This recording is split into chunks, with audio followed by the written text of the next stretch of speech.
नमस्कार। इस समय हमारे साथ संकट मोचन मंदिर के महंत श्री विशंबर नाथ मिश्रा जी हैं। नमस्कार सर आपका। नमस्कार। और सर की कई पीढ़ियां जो हैं वो संकट मोचन मंदिर में लगातार कार्यरत रही हैं और काशी के परंपरा संरक्षण और धर्म के एक बहुत ही विशेष संरक्षक के रूप में सर जाने जाते हैं।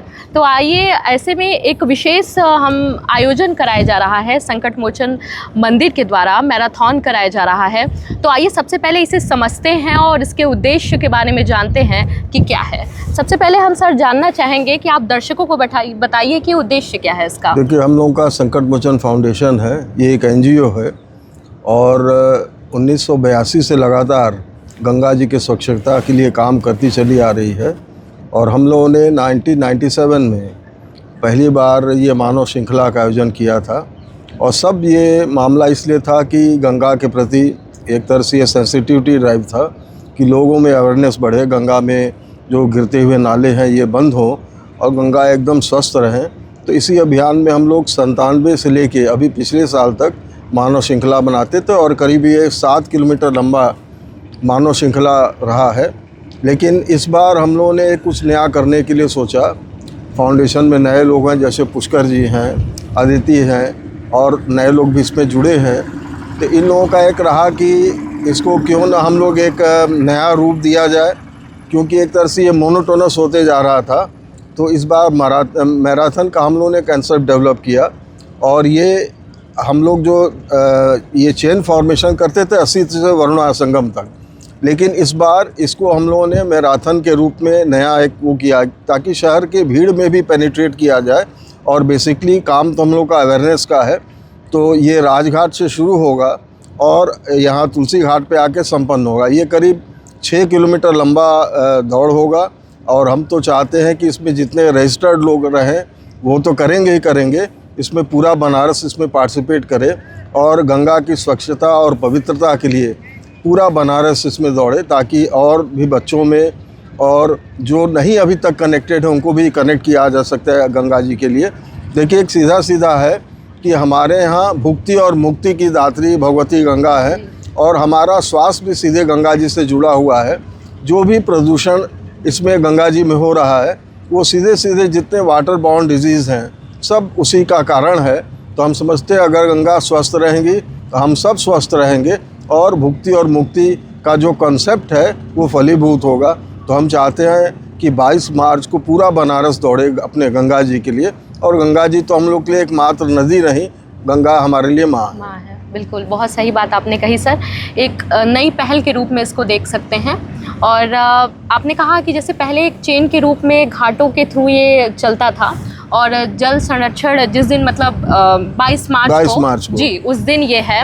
ऐसे में युवाओं की क्या भूमिका सर आप देखते हैं इस मैराथन में? नहीं, देखिए, युवाओं का सभी वर्ग के लोग हैं इसमें, हर वर्ग के लोग हैं और हम लोगों ने इसमें जेंडर डिस्क्रिमिनेशन नहीं किया है। महिलाएं भी दौड़ेंगी, लेकिन वो 2 अलग कैटेगरी किया गया है और इसमें हम लोग कैश प्राइज़ भी रखे हैं। उसमें पहला जो रहेगा उसको 15,000, सेकंड पोजीशन वाले को 10,000 और थर्ड पोजीशन वाले को 7,000। और ये मेल के लिए अलग होगा, फीमेल्स के लिए अलग होगा। तो जेंडर डिस्क्रिमिनेशन भी नहीं है, माँ तो सबके लिए है। तो सब इसमें पार्टिसिपेट करें और ज़्यादा से ज़्यादा लोग पार्टिसिपेट करें। ठीक है, बिल्कुल सर। और आपने जैसे एक मुख्य उद्देश्य के रूप में कहा कि गंगा माँ की सफाई के रूप में बहुत बड़ी भूमिका हो जाती है और जल संरक्षण उस दिवस मनाया जाता है। ऐसे में उस दिन विशेष दिन ये मैराथन कराई जा रही है। तो एक चीज़ सर, प्रश्न हम आपसे इसी संदर्भ में पूछेंगे कि हाल फिलहाल में चूँकि गंगा नदी की सफाई के लोग लेके भी काफ़ी इस तरीके की वाद विवाद चल रही हैं और ऐसे में अगर आप लोग इस तरह का आयोजन कराते हैं, किस तरीके से आप देखते हैं इसको? देखिए, सबसे बड़ा है कि जो आपके पास जो यंग फोर्स है वो बहुत ही प्रभावशाली है और ये ऐसा नहीं कि आज और 2-4 साल में ये काम हो जाएगा। ये सतत चलने वाली प्रक्रिया है। तो आप अगर अगले पीढ़ी को इसमें सक्रिय नहीं करिएगा, उनको सेंसिटाइज नहीं करिएगा, तो ये काम जल्दी हल नहीं हो पाएगा। देखिए, ये तो भगवान का एक तरह से गिफ्ट है कि ये, इसको हम लोग कहते हैं ब्लू वाटर बॉडी। ये ब्लू वाटर बॉडी तभी तक है जब तक इसमें नाले नहीं आ रहे हैं। और देखिए, नाले का इतना खतरनाक मामला है कि एक बार सीवेज का डिस्पोजल अगर गंगा जी में हो गया और एडमिक्स हो गए अगर गंगा जल में, तो आपके पास दुनिया में कोई टेक्नोलॉजी नहीं है जिससे वो साफ़ किया जा सकते। तो आपका सीधा सीधा है कि पॉइंट सोर्सेज ऑफ पॉल्यूशन जो है, जो कंट्रीब्यूट करता है 85 to 90% ऑफ द पॉल्यूशन, तो आप अगर उसको कंट्रोल कर लें तो आप 85 से 90% पॉल्यूशन आप कंट्रोल कर लेंगे, और बाकी 10-15% तो हम लोगों के हैबिट से रिलेटेड है, तो वो तो अपने आप ख़त्म हो जाएंगी। अभी जो काम हो रहा है सब 15% पे फोकस है, तो हमारा टारगेट है 85 to 90% को हम टारगेट करें, और ये जो सीवेज का आउटफ्लो है गंगा जी में ये बंद हो जाए। एक चीज़ जानना चाहेंगे सर, ये कि चूँकि हाल के वर्षों में जिस तरीके से काशी का नवीकरण किया जा रहा है, एक नया रूप दिया जा रहा है, तो चूँकि सर आप एक संरक्षक के रूप में देखे जाते हैं कई पीढ़ियों से इस तरीके से, तो कहीं ना कहीं लोग एक ऐसा भी देख रहे हैं कि जो काशी की अपनी विरासत रही है, अस्तित्व रहा है, वो इसमें कहीं ना कहीं धूमिल हो रहा है। सर इस पे आपका क्या कहना है? देखिए, जो नए नए कई ऐसे यहाँ पर सेलिब्रेशंस हैं जी। जो काशी के मन मिजाज से वो मिलता नहीं है, और उसमें क्या हो रहा है, काशी की चीज़ें कहीं दब रही हैं। अच्छा, लोगों को भी आप अगर प्लेटफॉर्म नहीं प्रोवाइड करेंगे तो बेचारे क्या को हेल्पलेस होके देख रहे हैं। हम तो बहुत से आयोजन में नाम नहीं लेना चाहता हूँ जिसका काशी से कोई लेना देना नहीं है। 2-4 साल अगर हो जा रहा है, अगर उसमें भीड़ जुट जा रही है तो लोग कह रहे हैं ये पारंपरिक उत्सव है, ऐसा नहीं है। हाँ। लेकिन आपके पास अगर आप कुछ करेंगी नहीं, और अगर आप सक्रिय होकर अगर समाज में आगे नहीं बढ़ेंगी, तो ऐसे ही आपके शहर के सारे चीज़ों को लोग हाईजैक करके और यहाँ नया चीज़ को स्थापित कर देंगे। लेकिन आपसे एक चीज़ बता दे रहे हैं कि काशी सबसे, इसको कहा गया ओल्डेस्ट लिविंग सिटी। ऐसे से बहुत से उछल कूद और ये सब आए और गए, लेकिन काशी का जो पारंपरिक सेलिब्रेशन है अभी भी लोगों के मन में उसके प्रति प्रेम है, स्नेह है। तो आप उसको बढ़िया से अगर करें और कुछ नए डायमेंशन भी अगर उसमें आप ऐड करें तो वो सब चलेगा और लोग लाइक करते हैं इसको। बिल्कुल सर, बहुत सही कहा आपने।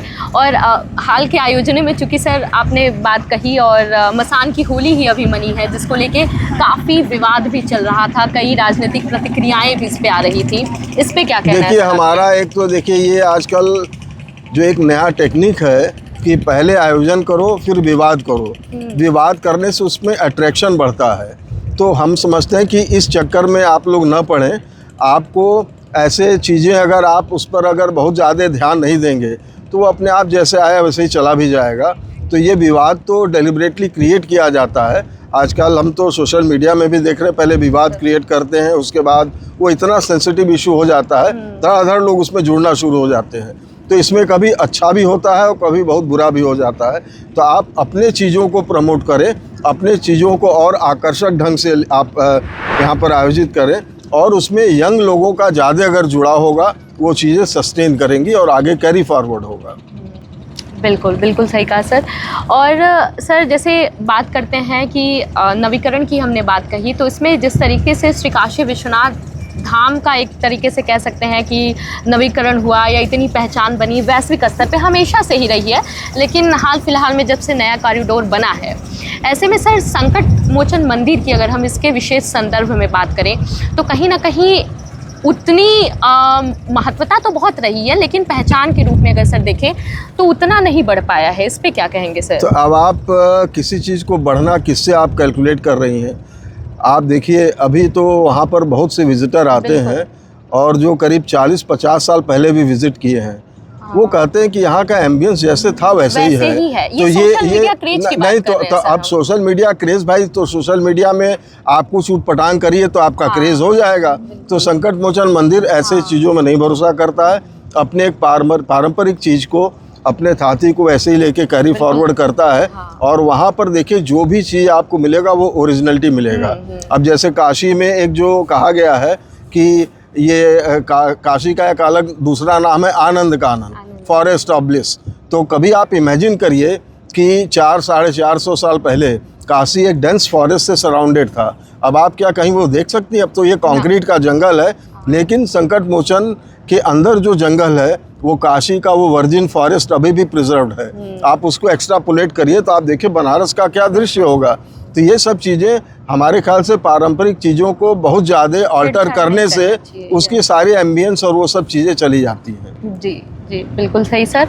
और लास्ट में सर हम यही आपसे जानना चाहेंगे कि युवाओं को, खास करके आज के जो युवा हैं, रन फॉर क्लीन गंगा इसके थ्रू भी और खास करके विशेष तौर पे आप क्या उद्देश्य देना चाहेंगे, जिस तरीके की आज देखिए हमारा जो युवा लोग हैं उनसे आग्रह और अनुरोध यही है कि खूब वो पढ़े लिखें, मोस्ट मॉडर्न एजुकेशन लें, लेकिन अपनी पहचान को नहीं खोएं। देखिए ये करोड़ों लोगों का देश है और आप जब दुनिया में मूव करेंगे तो आपकी अगर कोई अपनी आइडेंटिटी नहीं होगी तो आप भीड़ में गुम हो जाएंगे, आपका वो फिर आइडेंटिटी क्राइसिस की बात आ जाएगी।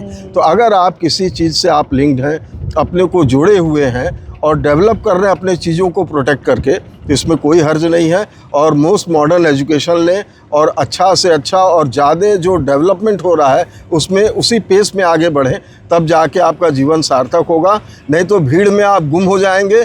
और जैसे हम लोग इलेक्ट्रॉनिक्स के लोग हैं, ज़्यादातर भीड़ उसमें कोडिंग कर रही है। अभी कल ही जैसे कोई एक बड़े कंपनी से हमने सुना कि 60-70 लोग निकाल दिए गए अच्छे पैकेज के बाद। तो ये सब चीज़ें देखिए इसलिए हो रही हैं क्योंकि आपका अपना बैकबोन नहीं है, आप एक भीड़ में दौड़ रहे हैं। तो भीड़ में दौड़िए नहीं, अपना एक स्टैटिक पोजीशन बनाइए, अपनी पर्सनालिटी को डेवलप करिए और अपनी पहचान को ना खोइए और आप अच्छा से अच्छा काम करिए। बिल्कुल, धन्यवाद सर। उम्मीद करते हैं कि जो युवा हैं इस चीज़ को देखेंगे, समझेंगे और ख़ास करके ये जो मैराथन और पहल चलाई जा रही है रन फॉर क्लीन गंगा, इससे ज़्यादा से ज़्यादा लोग जुड़ेंगे और इसका हिस्सा बनेंगे। हमारे बहुत बहुत धन्यवाद सर हमारे साथ जुड़ने के लिए। नमस्कार। और भी खबरों के लिए आप जुड़े रहिए डायलेंस न्यूज़ के साथ।